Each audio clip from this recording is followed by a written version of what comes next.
नहीं ये तो आया ना। हाँ, शुरू करें। आदत तोड़नी पड़ती है।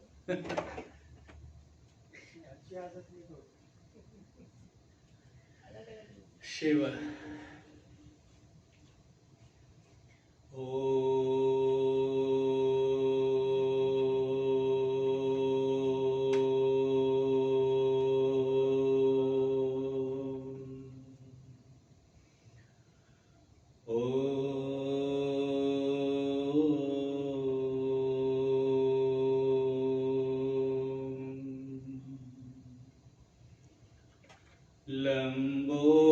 लंबोदरम परमसुंदरमेकदंतम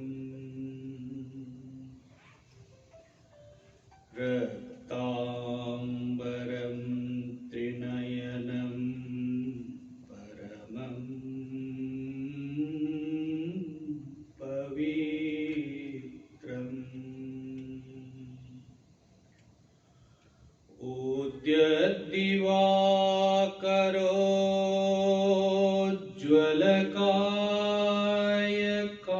उद्यद्दिवाकरोज्ज्वलकायकान्तम्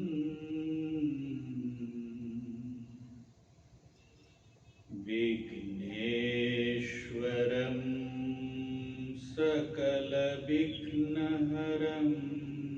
नमामि। विघ्नेश्वर सकलविघ्नहरं नमामि।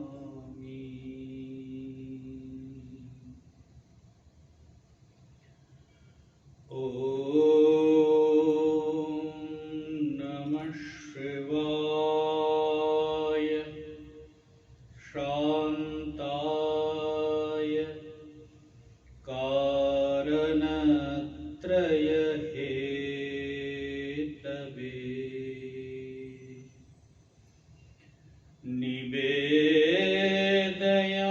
निवेदयामि चात्मानं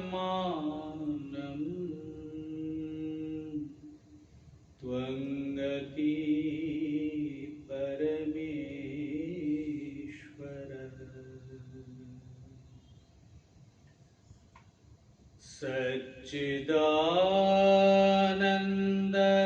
सच्चिदानन्दरूपाय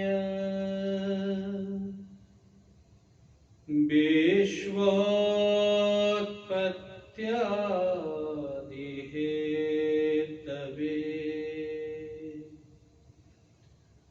तापत्रय विनाशाय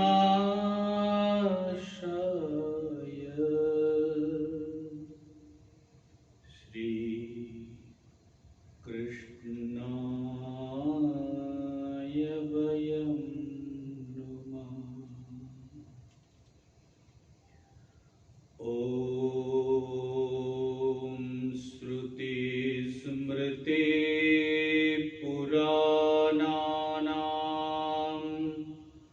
आलयं करुणालयम् नमामि भगवत्पादम्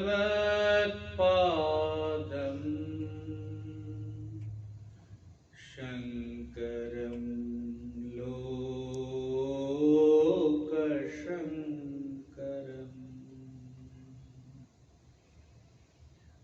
ॐ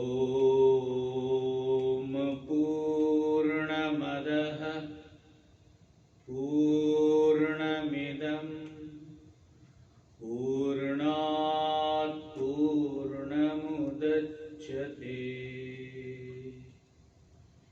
पूर्णस्य पूर्णमादाय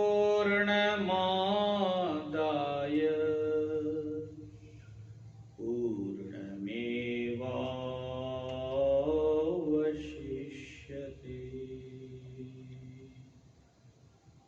ॐ शान्ति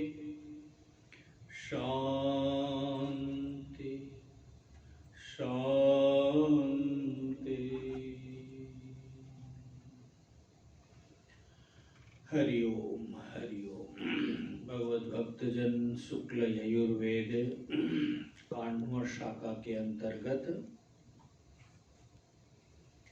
बृहदारण्यक उपनिषद का अध्ययन कर रहे, चिंतन।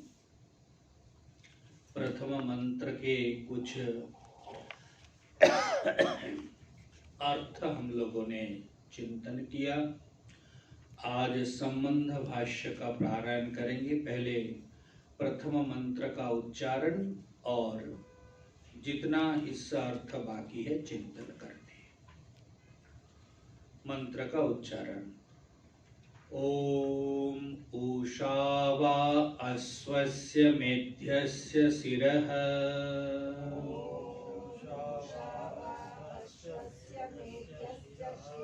सूर्यश्चक्षुः वातः प्राणो व्यात्तम् अग्निवैश्वानर संवत्सर आत्मा अश्वस्य मेध्यस्य गौ पृष्ठम् अंतरिक्षम् उदरम् पृथिवी पाजस्यम् दिशः पार्श्वे अवान्तर दिशः पार्श्वः ऋतवो अंगानि मासाश्च अर्धमासाश्च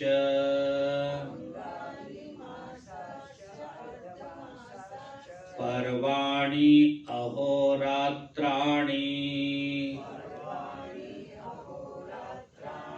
प्रतिष्ठा नक्षत्राणि अस्थीनि नभो मांसानि उबध्यं सिकताः सिन्धवो गुदा जकृत् क्लोमानञ्च पर्वतः औषधयश्च वनस्पतयश्च लोमानि उद्यन् पूर्वार्धो निम्लोचनञ्च जगनार्धो यद् विजिम्रते तद् विद्योतते यद् विधूनुते तत् स्तनयति यन्मेहति तद् वर्षति भागेव अस्य वाक। भगवत भक्तजन, अश्वमेध यज्ञ अश्व के मस्तक उषा काल है। इस प्रकार के चिंतन का विधान बतला रहे हैं। यज्ञ जो अश्व है, मस्तक हो गया प्रातः काल, उषा काल।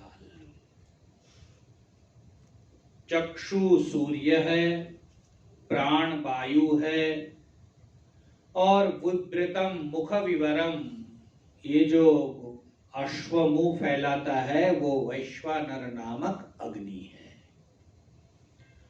और उस अश्व के, यज्ञीय अश्व के देह हो गया संवत्सरम, पृष्ठम द्युलोकः, द्योहो पृष्ठ हो गया, पीठ हो गया स्वर्गलोक, उदरम अंतरिक्षम, और पेट हो गया महाराज उनका अंतरिक्ष, पादाधिष्ठान पृथ्वी, पाद पृथ्वी, ये जो अश्व के खुर है ना, खुर, वो हो गया यह पृथ्वी। पादद्वय दिक् समूह, और उनका जो पाद है वो है दिक्, दिशा, दिशा। और पार्श्वस्थ अस्ति, पार्श्वस्थ दोनों जो आर पार है ना, जैसे दोनों साइड, वो दो हो गया पार्श्व अस्थि समूह। और बाकी जितने भी दोनों ही दिशा नहीं है ना, पूर्व पश्चिम उत्तर दक्षिण फिर नैरी 10 दिशा है ना, वो कोण को भी इसी के अंदर समझना चाहिए। अन्य अंग जो है वो उनका, बाकी जितने भी अंग है उसमें ऋतुओं की कल्पना करो। जितने भी ऋतु हैं वो आपको चिंतन करना है कि उस यज्ञीय अश्वमेध के यज्ञ अश्व में वो सारे ऋतु मौजूद है। अंगानी अस्थि समूह, ये जो उनका जो अस्थि समूह है ना, जो जोड़ है, पर्व जिसको गांठ बोलते हैं, इसमें वो जो है मास पक्ष ये सब मौजूद है। इसलिए यहां कह रहे हैं नक्षत्र पर्वाणि अहोरात्राणि प्रतिष्ठा नक्षत्राणि अस्थिनी नभो मांसानी। और महाराज अन्य सभी अस्थि समूह जो है मास और ऋतु हो गया, पद समूह हो गया दिन और रात्रि, दिवा रात्रि, उबध्यम सिकता। और अहोरात्रि माने रात्रि होती है। अहोरात्रि से वो अर्थ अहो दिन, अह शुक्ल कृष्ण गति, वहां भी है अह भी है ना, अह दिन और रात्रि। और अहोरात्र संपूर्ण रात, वो अलग अलग अर्थ में। और उनके अंदर जो है समूह नक्षत्र मंडल, मांस हो गया आकाशस्थ मेघमाला, ये जो आकाशस्थ मेघ राशि है ना, ये हो गया मांस। और महाराज जो भी खाए हैं उसको कुछ जो अपच हो गया, पचा नहीं, उसी को यहाँ जो आपने पढ़ा ना उबध्यम सिकता, वो महाराज उदरस्थ अर्ध जीर्ण भुक्त अन्न, जो भी खाया कुछ पचा कुछ पचा नहीं, जो अर्ध जीर्ण है वो उबध्यम सिकता। और वो क्या है उबध्यम सिकता? सिकता शब्द का अर्थ है कि वो बालू, वो रेता है महाराज। हाँ, और नाड़ी जो है, जितने भी उनके नाड़ी है वो सब नदी है। मूल मंत्र में आया ना उबध्यम सिकता। उसके बाद क्या लिखते हैं? सिंधवो गुदा यकृत क्लोमानंच पर्वता। और महाराज उनका जो है नाड़ी जो है समूह नदी, जितने भी नदी है वो उनका नाड़ी है। तो आप विश्व परमात्मा काल रूपी प्रजापति को आप चिंतन कीजिए, उनके जितने भी इस संसार में जगत में नदी है वो सब उनका नाड़ी है। और फिर कहते हैं जकृत और प्लीहा, ये उनका पर्वत। और फिर लोम समूह जो है तृण है, लोमानंच पर्वता औषधयश्च पर्वत वनस्पतयश्च लोमानी। उनके ये जो जितने भी औषध है और वृक्ष है, गुल्म लता औषध वृक्ष जो भी है, ये सब उनके लोम है। और उद्यन पूर्वार्धो निम्लोचनंच जघनार्धो। और उनका जो है मुख की ओर जो भाग है वो है हमारा शरीर के जो मुख मंडल है अश्व का, ये कह रहे हैं उदीयमान सूर्य है।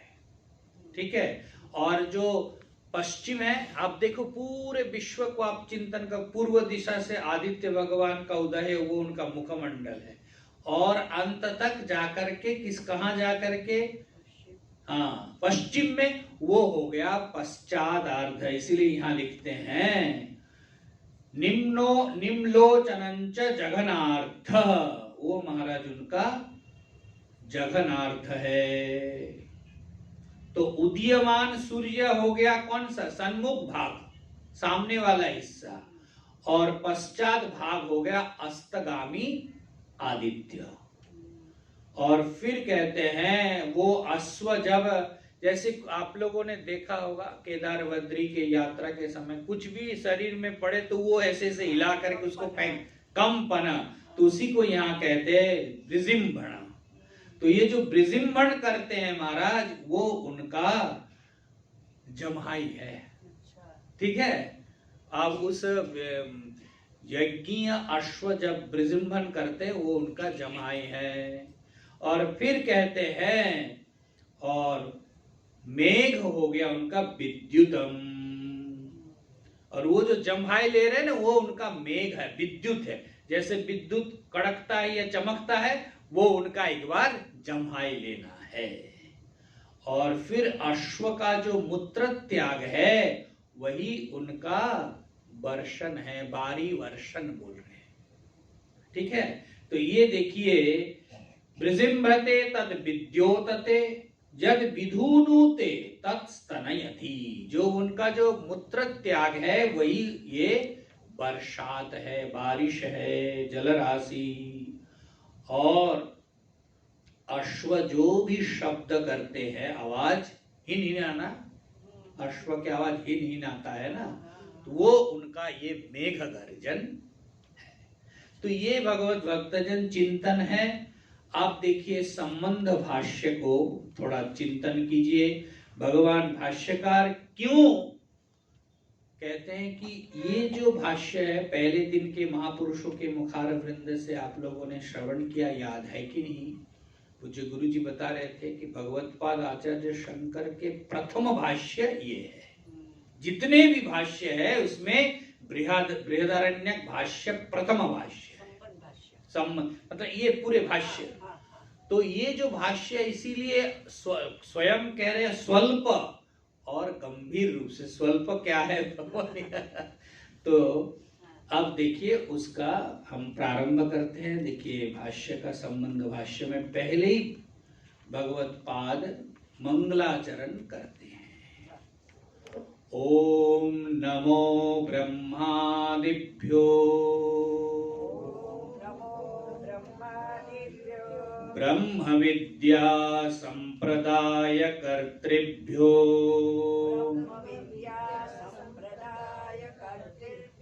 वंश ऋषिभ्यो नमो गुरुभ्यः। देखिए उन्होंने सबको एक साथ प्रणाम किया। दश शांति में जो हम पढ़ते हैं कहाँ मिला? देखिए भाष्यकार उठा रहे मंगलाचरण में, कितने प्रसिद्ध वो श्लोक है। हम लोग अनायास पढ़ लेते हैं, परंतु वही दिव्य मंत्र का उच्चार अभी भी हम कर पा रहे, करते हैं। भगवान भाष्यकार यहाँ नमो ब्रह्मादिभ्यो, ब्रह्म आदि सभी को मैं प्रणाम करता हूँ। महाराज जो जो इस ब्रह्म विद्या के प्रवर्तक है, वेद प्रथम प्रवर्तक है, वेद से ही ना ब्रह्म विद्या, और उसके बाद प्रचार के लिए प्रजापति हिरण्यगर्भ। तो ये दोनों को भगवान स्मरण कर रहे, प्रणाम कर रहे हैं। और उसके पश्चात वंश ऋषिभ्यो महद्भ्यो नमः। और ये जो वेदांत विद्या का जो परंपरा है, आपके उपनिषदों में ही पंचम ब्राह्मण में वंश ब्राह्मण आएगा, द्वितीय ब्राह्मण में, उसमें सारे जो परंपरा है, इसलिए यहां लिखते ब्रह्म विद्या संप्रदाय।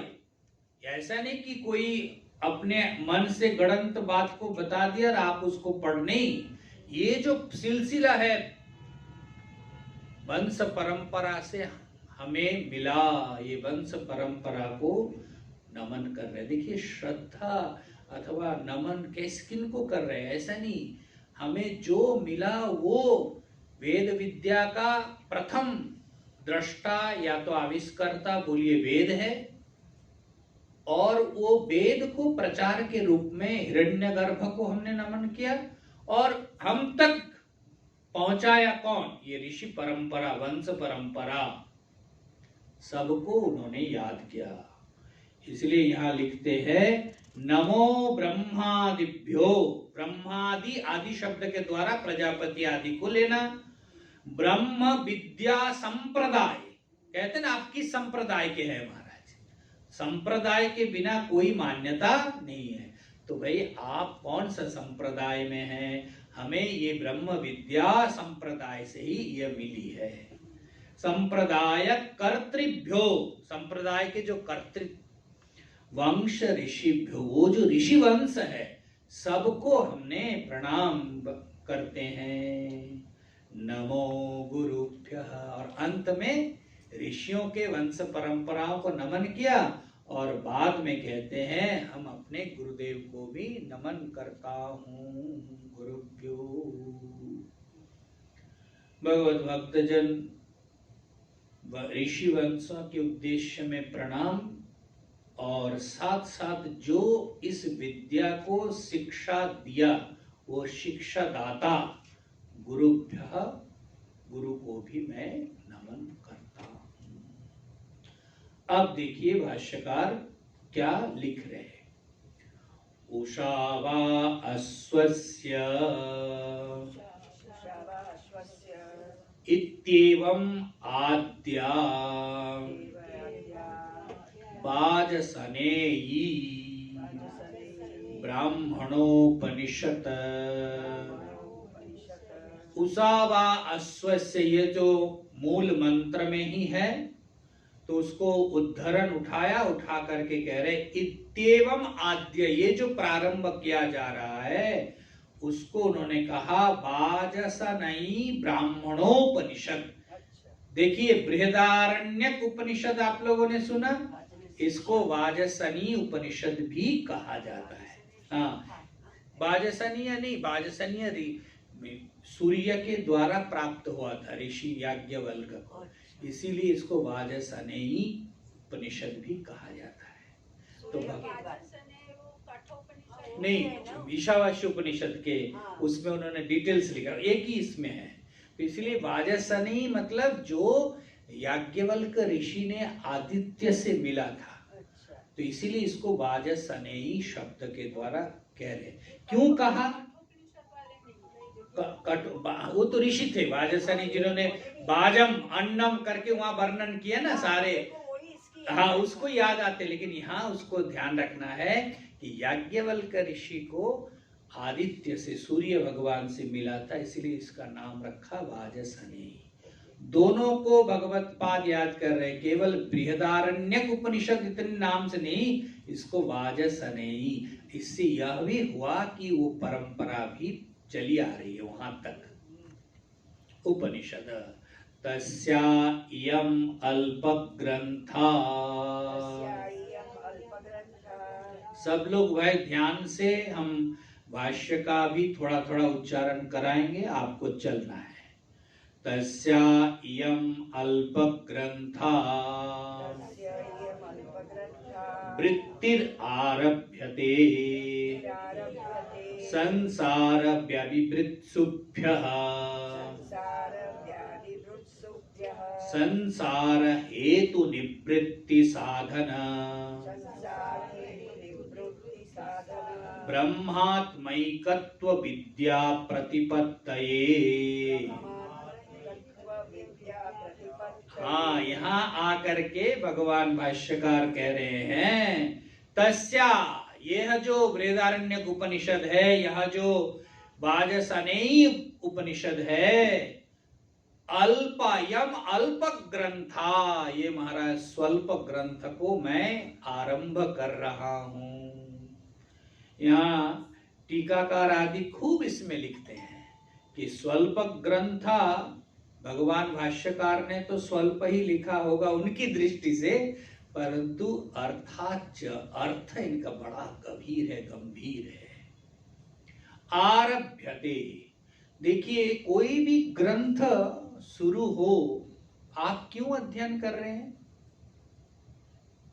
3 चीज ध्यान में रखना चाहिए कि भाई अधिकारी कौन है, ग्रंथ के अधिकारी कौन है, फिर प्रयोजन क्या है, और ग्रंथ के प्रतिपादन विषय क्या है।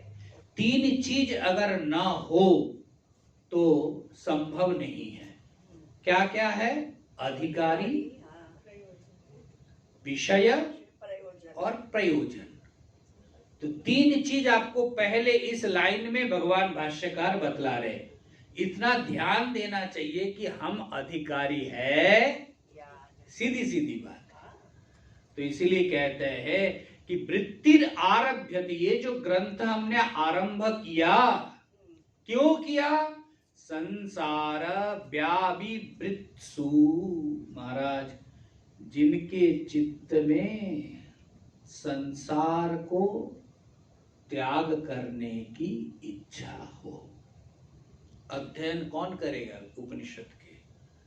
ब्रह्म जीव ब्रह्म की एकता को कौन जानना चाहेगा? जिज्ञासु। कैसा जिज्ञासु? कौतूहली जिज्ञासु कि चलो वो भी थोड़ा देख लेना, ऐसा नहीं। इसको लेकर के वार्तिक सार, ये अधिकारी इतने हिस्सा को लेकर के 300 श्लोक निर्माण किया। और ये तो वार्तिक सार, वार्तिककार ने उसके ऊपर कम से कम 900 श्लोक बनाया। अधिकारी कौन हो सकता है? आप सोच सकते हैं। तो एक शब्द भगवान भाष्यकार लिखा है, संसार व्याविवृत्सु, संसार को जिन्होंने त्याग करना चाहा, उनके लिए मैं ये ग्रंथ। तो भाई जो अधिकतर समय हम क्या करते हैं ना, कि भाई संसार के कर्म के प्रति, वेद का ही विधान है कर्म, तो कर्म के प्रति एक रुझान भी है और कर्म करना अच्छा भी लगता है। तो कर्म कहां तक है और कहां जाकर के कर्म की जो न्यूनता है, लिमिटेशन से उसको समझ में आएगा। ये ध्यान रखना चाहिए। अधिकतर समय जब हम वेदांत का अध्ययन करते हैं तो ऐसा लगता है कि कर्म तो बेकार है, कर्म तो बड़ा नगण्य है, छोड़ो, अब तो हम वेदांत का चिंतन करेंगे, ब्रह्म जीव ब्रह्म की एकता का चिंतन करेंगे। परंतु भगवत भक्तजन यहां लिखते हैं कि भाई देखो, जितने भी विहित कर्म अनुष्ठान है वो उसका प्रयोजन क्या है? क्योंकि वेद के अधिकतर कर्म का ही वर्णन है। ज्ञान 4,000 श्लोक और वो तो 80,000। तो 80,000 जिसका वर्णन है उसको आप न्यून कह रहे हो, आप त्याज्य कह रहे हैं, क्यों? क्या ज्ञान और कर्म के साथ कोई संबंध या कोई लिंक है? हाँ, वो ध्यान में रखना है। इसलिए कर्म के प्रति अथवा शास्त्रीय विधि विधान निमित्त वसत जो कर्म हमें मिला उसके प्रति आदर भाव होना चाहिए और उसको ठीक ठीक आचरण में लाना भी चाहिए। यहां लिखते हैं, वैराग्यादि मतः पुंसस्तेन विद्याधिकारिणः। मैं कारिका का श्लोक बता रहा हूं आपको। भाई विद्या के अधिकारी कौन है? एक कारण बता रहे, वैराग्यादि मतः पुंस, जिनके चित्त में वैराग्य। आप बताइए, तो वैराग्य क्यों होगा महाराज? झमेला है, झंझट है, बड़ा आयास बहुल है, इसलिए त्याग नहीं। करते करते करते करते चित्ते विविदिशोत्पत्त्या। ये विविदिशा मतलब क्या? विविदिशा मतलब जानने की इच्छा, ज्ञातुम इच्छा विविदिशा।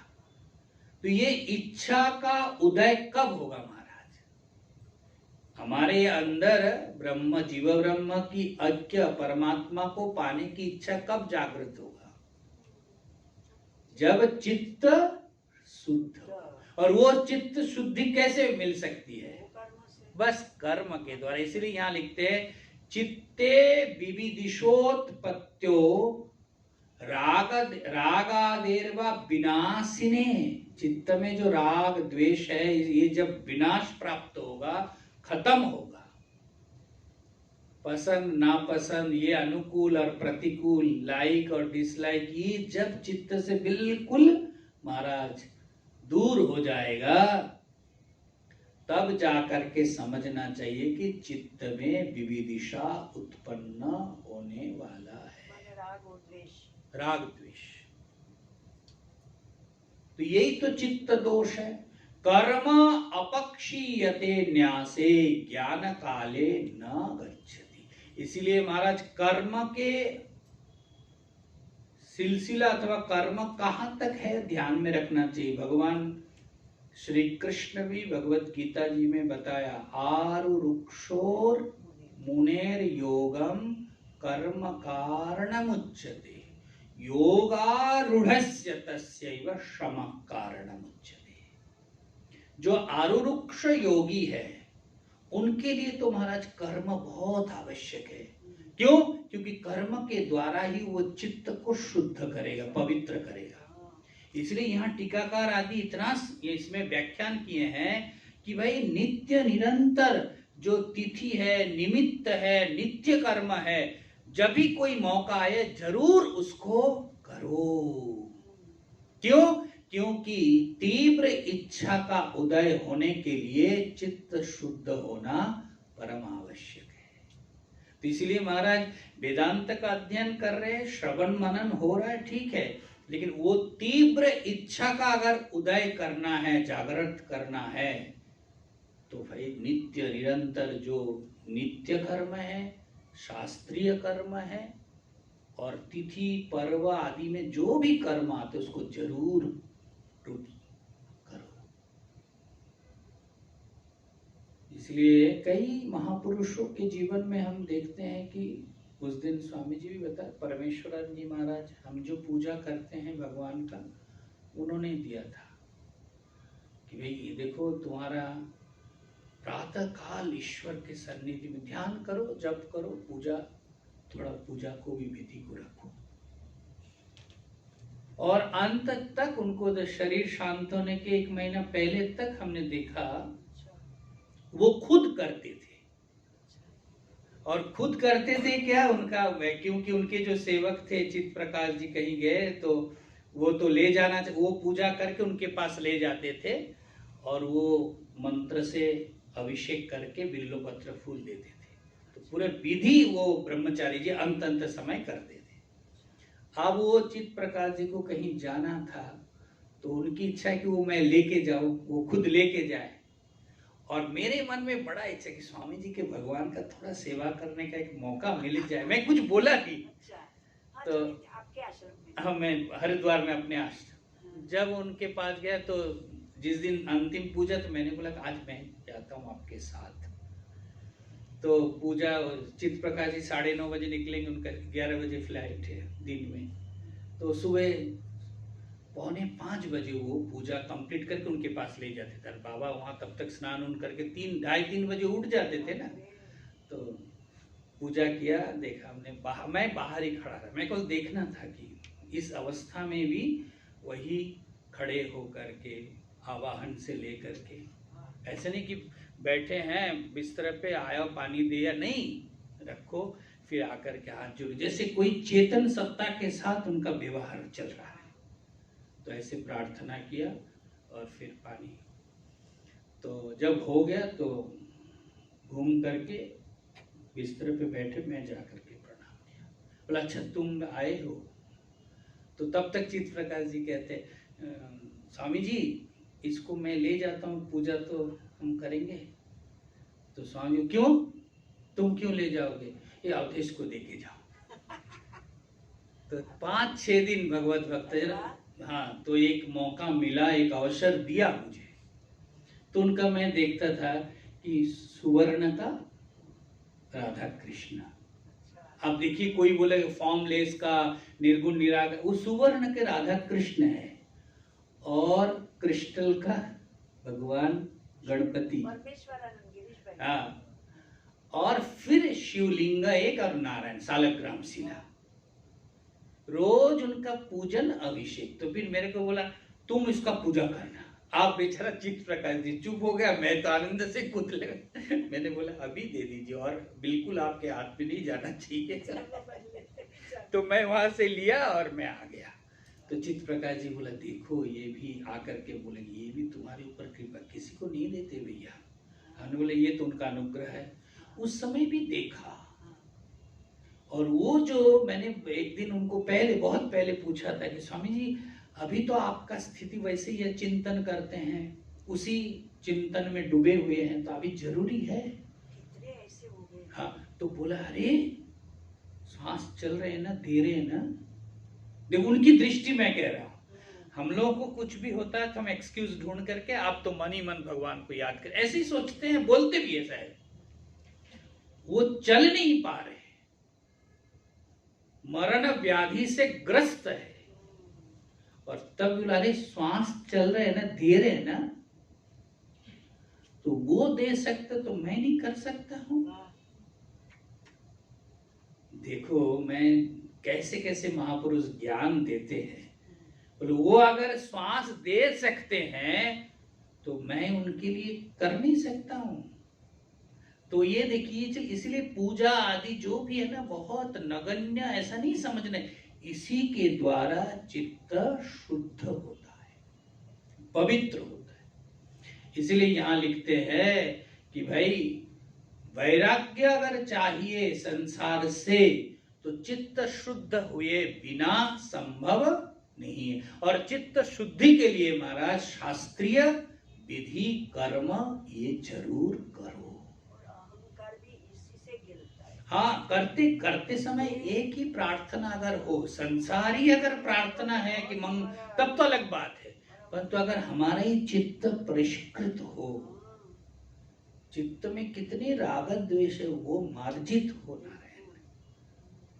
इसीलिए तो अनासक्त यज्ञेन दानेन तपसा, अनासकेन, अनासक्त भाव से, निष्काम भाव से अगर यज्ञ दान तपस्या निरंतर करते हैं तो वो व्यक्ति के अंदर, वो साधक के अंदर ब्रह्म जिज्ञासा का उदय होगा, होता है। इसलिए यहां लिखते हैं कि ये जो उपनिषद आरंभ क्यों कर रहे हैं महाराज, अधिकारी कौन है, आप हम अधिकारी है कि नहीं, कह रहे हैं संसार व्याविपृत्सु, जो संसार को छोड़ना चाहते हैं, त्याग करना चाहते हैं, उनके लिए यह उपनिषद विद्या आरंभ कर रहे।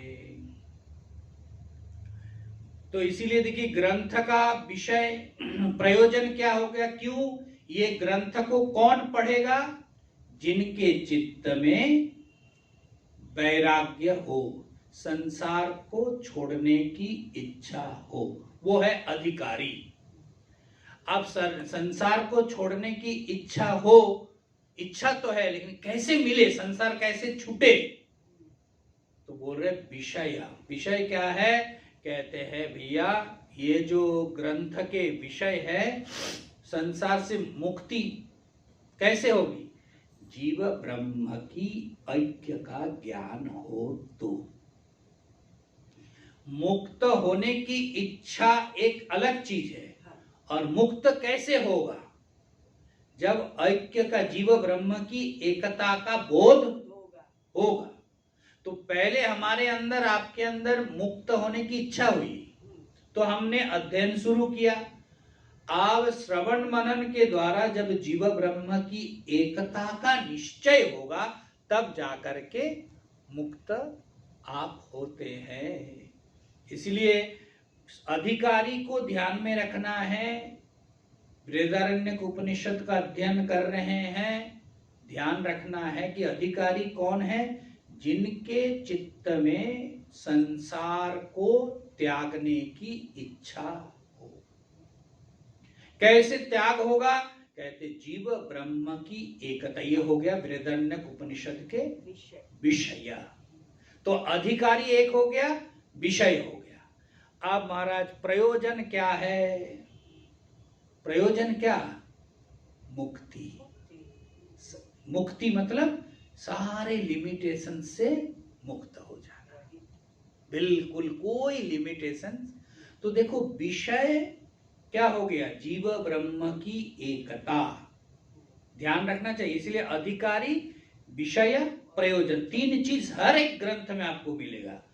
तो भाई आप ये ग्रंथ क्यों पढ़ रहे हो, कोई भी प्रश्न पूछ सकता है ना, क्यों पढ़ रहे उपनिषद? तो कहते उपनिषद पढ़ने का प्रयोजन क्या है, अधिकारी कौन है, जिनके चित्त में संसार से वैराग्य हो अथवा मुक्त जो होना चाहते हैं। मुक्ति कैसे मिलेगी, कहते जीव ब्रह्म की एकता, यही प्रतिपाद्य विषय है, ठीक है ना। और महाराज प्रयोजन है मुक्त होना, ठीक है, तीन चीज। तो इसीलिए ध्यान रखिएगा, ये जो आप लोगों ने हमने अध्ययन प्रारंभ किया सबके मन में, और एक अंदर मैं तो यही कहूंगा कि जिस प्रकार का अधिकारी का निरूपण कर रहे, वैसे तो हम है नहीं, अगर देखे तो एक साथ साथ प्रेम भी हो, संसार की सत्यता का बोध तो है इतना उम्र तक, तो थोड़ा एक प्रार्थना कि वो इच्छा का उदय हो जाए, यही हम चाहते हैं। इसको अध्ययन करते करते संसार त्यागने की अथवा संसार के प्रति एक वैराग्य हो, यह भी हम प्रार्थना करते चले।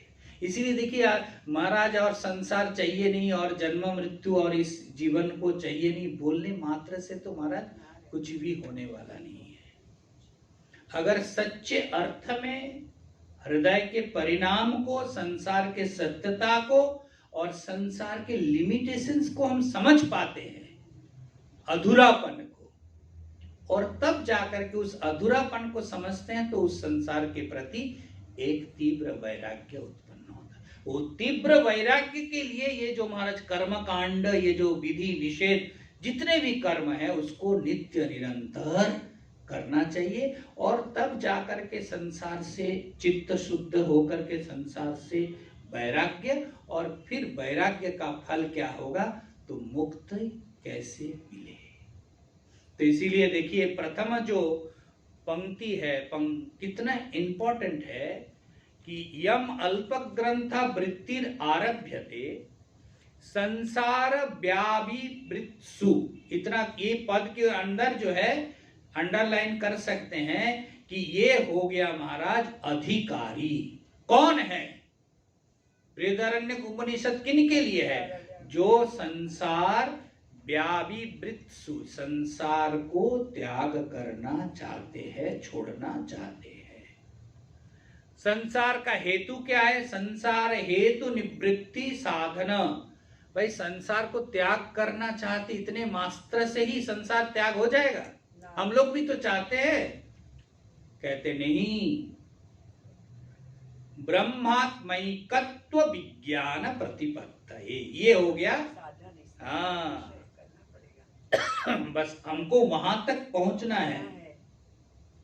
संसार जीव ब्रह्म की ऐक्य को, एकता को, जीव जो है वही परम शिव है, मैं ही ब्रह्म हूं, तत्त्वमसि अहम आत्मा ब्रह्म, ये जो अहम ब्रह्मास्मि, ये सब बोध, ऐक्य का ज्ञान जब तक नहीं होगा तब तक मुक्ति नहीं, ठीक है ना।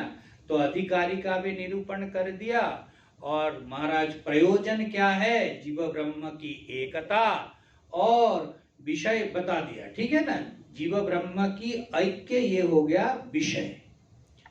प्रतिपत्तये सेयं ब्रह्म विद्या उपनिषद शब्दवाच्या तत्पराणां स हेतो संसारस्य अत्यंत अवसादनात्। हाँ, वह जो ब्रह्म विद्या है, उपनिषद विद्या है, सेयम, सेयम मतलब कौन, सेयम से किसको समझना चाहिए, जीव ब्रह्म की एकता, जो पहले बताया पहले पंगत में, सेयम ब्रह्म विद्या उपनिषद शब्द वाच्या। इसलिए उपनिषद शब्द के द्वारा किसको बतला रहे, आप जो उपनिषद पढ़ रहे इतने सालों से, क्या पढ़ रहे हैं महाराज? जीव ब्रह्म की एकता, इसको आप पढ़ रहे हैं। उपनिषद शब्द के द्वारा उसी जीव ब्रह्म की एकता को बतला रहे हैं। और वो एकता क्या है? सहेतो संसारस्य अत्यंत अवसादना, संसार का अत्यंत विनाश कर देगा महाराज, अवसाद कर देगा। ठीक है ना? इसीलिए विनाश कर देने से लगा संसार का विनाश कर देगा, ऐसा अगर सोच रहे हैं तो फिर वो पहला अधिकारी कौन है? अगर संसार को छोड़ना चाहते हैं तो वो अधिकारी, अगर मैं अधिकारी हूं तब तो महाराज ये तो बहुत इंपॉर्टेंट हो गया कि संसार को छोड़ने की विद्या है। और महाराज ऐसा नहीं कि एक आध बार छुड़ा दिए बस फिर आएगा, नहीं, अत्यंत विनाश, हमेशा के लिए संसार को नाश कर देने वाला ऐसा जो उपनिषद विद्या है, संसारस्य अत्यंत अवसादनात् उपनिषद पूर्वस्य सदैर अर्थत्वात्। और अब उपनिषद शब्द का अर्थ बतला रहे हैं। ऐसा जो उपनिषद है उसका मैंने स्वल्प ग्रंथ प्रारंभ कर रहे हैं, टीका ये भाष्यकार बतला रहे हैं। ठीक है? तादर्थ्यात् ग्रंथोपि उपनिषद उच्यते। इसीलिए तादर्थ्यात् मतलब उसी अर्थ को, कौन सा अर्थ? हाँ, जीव ब्रह्म की एकता परक अर्थ को ही बतलाने वाले उपनिषद शब्द के द्वारा कह रहे हैं। ठीक है? हाँ, इतना आज चिंतन कीजिए। कल मैंने 2-3 श्लोक मैंने उठा कर रखा कि संसार के प्रति वैराग्य किनको होगा। आप महाराज वार्तिक कार का 2000 श्लोक, वार्तिक सार, उनका जो सार उन्होंने 200 श्लोक लिख डाला अधिकारी को लेके। उसमें से मुझे, मैं आज पूरा देख रहा था और हम लोग वही चर्चा कल भी कर रहे थे गुरुदेव के साथ, तो मैं उसमें से 2-3 श्लोक चयन किया कि हमारे समझने लायक, विस्तार पूर्वक हमको जाना नहीं है, तो कल मैं अधिकारी निरूपण के 2-3 श्लोक आपके सामने रखूं।